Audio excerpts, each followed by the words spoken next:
How to open positions in Binance Future. Hey everyone, welcome back to the channel. In today's video, I'll show you how to open a position on Binance Futures. So Binance Futures is one of the top cryptocurrencies derivatives trading platforms, allowing you to trade with leverage and take both long and short positions.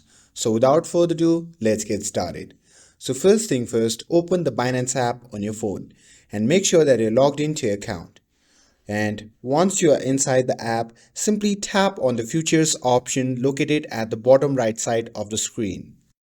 And now you will need to decide whether to go long or go short. If you go long, you can expect the price to increase, and if you go short, you can expect the price to decrease. So adjust the leverage that you want to use.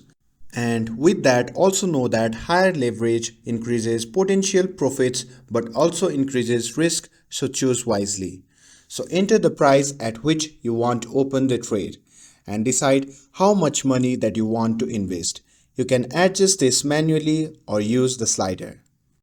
And now if you are going long, you can simply tap on buy/long button.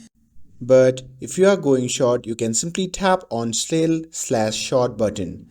And after that, you simply have to wait for your trade to be activated and when the price reaches your set entry level. And that's it. That's how you can open position in Binance Futures. With this, if you found this video helpful, then don't forget to like, share and subscribe to get updated for more videos. Thanks for watching and I'll see you in the next video.